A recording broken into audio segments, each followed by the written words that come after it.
There can be no doubt, leadership is what separates a place of work from a place to work. But what makes a good leader? Welcome to OnPoint, a thought-provoking podcast on leadership. It's for leaders. It's by leaders. Here are your hosts, Jim Livingston and John Nielsen. Hi, and welcome to this episode of OnPoint. My name is Jim Livingston. And I am John Nielsen. So, John, one of the things that constantly comes up right now with leaders from all sorts of organizations is, how do I increase efficiencies? How do I do more with less? Why is this happening? To be honest, I think it's something which is always happening, but there are times where it feels more dominant, and it's just because speed of innovation, budgets might be cut, headcount, whatever you can think about, and we are expected just to deliver more innovative technologies with the same amount of money. So it's just the nature of innovation, I think, and the time we live in. Yeah, it's the time. It's moving faster. Expectations are becoming more and more. We've got technologies that enable us to do a lot more, with a lot less. So it's putting a lot of pressure on a lot of people to be able to deliver more with less. So I think what we want to sort of touch on was, really understanding what are some of the common causes of these inefficiencies within organizations, and what can we do to be more efficient. So, if you think about common causes of inefficiencies, what would be some of the real common ones that we see? The one I would start with is really around lack of clarity. And when I say lack of clarity, it's really understanding what is the ask, and if I don't know the details, the risk is that I assume too much, and if I assume too much, I lose a lot of time.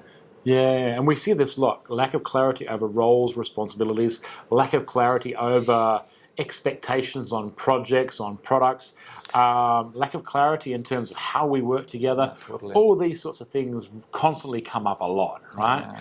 Another one that really, really bugs me would be meetings and how we manage meetings. I mean, how much time are we wasting on meetings for the wrong reasons? Yeah. So this would be one of my big ones for me, because I see lots of organizations and I hear this comment from lots of different leaders. We're constantly in meetings. We've never got time to do any work. That would be another one. In fact, I think it's one of the biggest ones to optimize, in my opinion. But also, because you mentioned meeting time, I think time in general. How do I manage my time? Yeah. Am I controlling my time, or is my calendar controlling my time? Yeah. How am I really thoughtful about how my time, where it goes? Yeah. And this is a big one. Yeah. It's a really good point. Are we being controlled by our calendar, or are we in control of our calendar? And how often do we hear the story, people book my time, people have access and control over my calendar? I mean, that's just, it's insane. Yeah, right? Absolutely. It's insane. Another one that really irks me at the moment, and I see this as a major waste of time, is email or communication in general. I think there was a study done a while ago where they said the average mid-level executive wastes something like 30 days a year on email. Right? I mean, think about it. Think about a group chat that you're part of. How many times do you look at your phone because it's beeped with someone going thumbs up? Right? So we're wasting a lot of time, I think, in email and different messaging tools that we use. And when you mention that, it's not only one beep, because often there's different things. There's many different communication platforms because different teams prefer different platforms. And it's not really efficient, and you check everywhere, and it's really a lot of time going into this understanding and then potentially clarifying. Yeah, really crazy. Good. Very good. Crazy. What else? No, I think in general, think about things like process efficiency. And when I say process efficiency, we do things because we might have done it the same way for the last 2 years or 5 years or 10 years. But really think about it. What steps are needed, or what steps can we skip? And we have to be compliant, no doubt. But I'm sure there's many processes out there which we can really do so much more efficient. I'm very guilty of this because, there's a lot of things that we do, 360-degree surveys, a lot of the things we do that are done very manually that we could automate it. We could save a hell of a lot of time. Right? Exactly. Okay, so there's sort of like some of the common causes of inefficiencies in organizations. I suppose the big question is how can we be more inefficient as individuals?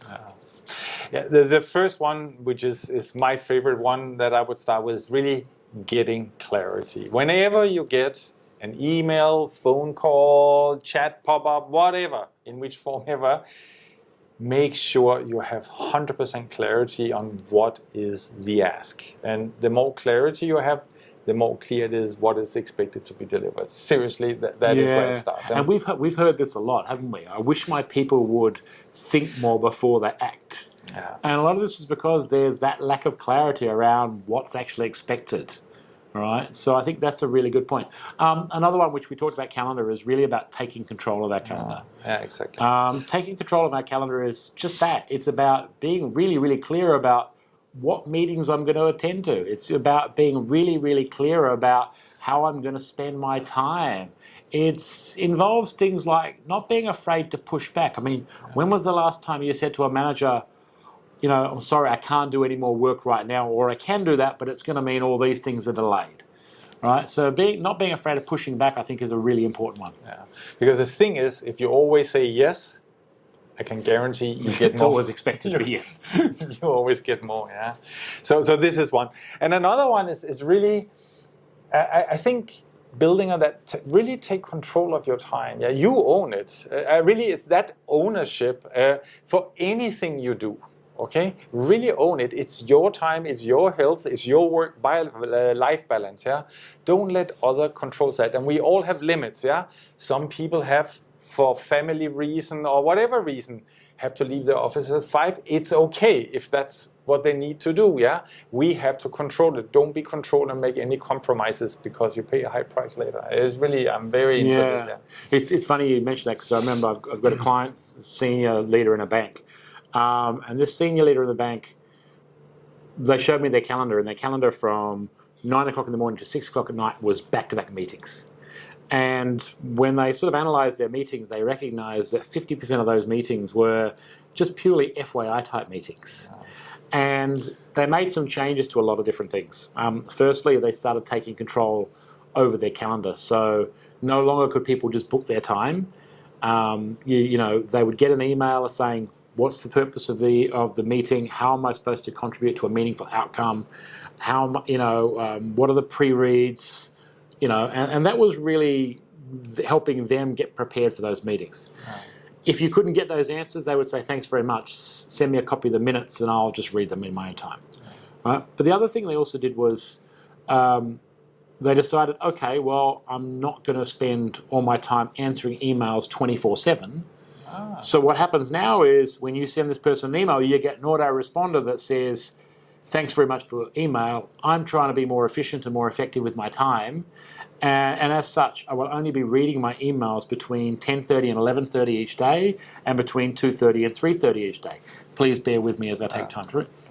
And it's been a really big thing for them because they can then spend that first hour and a half of every day knocking off the 1 or 2 biggest items on their to-do list. And that reminds me about my corporate life, yeah? One thing I really loved so much was many people were very clear about the subject line. What is the purpose of that email? For information, approval, or must read, or deadline? The clearer you are in the subject line, no matter which channel you use, man, the better. It's so important. And this comes down to having really clear communication and clarity around how we communicate with one another. Yeah. Okay. Very good. So, what else do you think could help us be more efficient? I would say kind of a last thing coming to my mind is around prioritizing. Yeah, prioritizing what we do. Yeah, and be clear about what is most important. Yeah, and what is maybe less important. It's all important at the end of the day, but there's only so much what we can do. But I think prioritization and doing random checks. Am I spending my time in the right pockets, so to say, yeah, where I have the highest impact? Challenge yourself, challenge your team, challenge your manager, yeah? Yeah, I think prioritization, and there's a ton of tools out there that can help us prioritize. I mean, there's Pomodoro technique, there's apps that are available now. I mean, there's lots of ways we can improve our prioritization. One that I think is really important, we don't really think about a lot, which is about us as individuals. Some of us, like myself, and I'm guilty of this, tend to be perfectionists, right? And we spend far too much time trying to make it absolutely perfect versus good enough. Yeah. So I think there comes a balance where we've got to say, do we focus on perfect or do we focus on good enough? And I think that's really key. I see a lot of inefficiencies happening there. No, we should always aim to do a good job, no doubt. Yeah, we should never compromise, but there should be a limit because otherwise we lose a lot. But this comes back to getting clarity on what's expected. Exactly. Right? Yeah. Last one or two. I would say a lot of things we do every day we can automate. Yeah. There's a lot of great tools out or apps on your phone, doesn't even have to be big and complex. They can really, really help to automate your life. One example I have, which really changed my life and my timing, is when people schedule my time. So when they ask time for coaching sessions, it's all automated on a tool and I don't even care about it. I just put in my availability and they book and I get an email and it's done. That saved me a lot of time. Instead of going back to my calendar again and again and negotiate, I say, here it is, thank you. Yeah, and if you were to think, one last one, which I think is really important, and this we can probably resonate with a lot, which is respect time. And it's not just about respecting your own time, it's also about respecting other people's time. How much time do we waste because we're late for meetings or people are late for meetings? So I think be a bit more respectful of other people's time. Luckily, two of us are good role models. We are always 30 minutes early. On that note, if there was 3 key areas you think we should focus on to improve our efficiencies, what would those 3 key areas be? Get clarity. Seriously, get clarity. Whatever is the ask, make sure you 100% understand what the expectation is. So get clarity, number 1. Number 2, I would say, stop being controlled by your calendar. Take control of the calendar. Yeah. Right? It's your time. Yes. You've got to make sure that you use it properly. Right? So that would be 2. And the last one out of many here would be prioritization. Yeah? Prioritize the things you do, your time, and make sure you invest it in the right space. So there you have it. There's 3 key areas to be more efficient. Right? Get clarity, take control of that time, your calendar, and start prioritizing things. You've been listening to OnPoint, a thought-provoking podcast for leaders by leaders. Want to keep up to date or come on the show? Please visit www.northpoint-training.com/onpoint.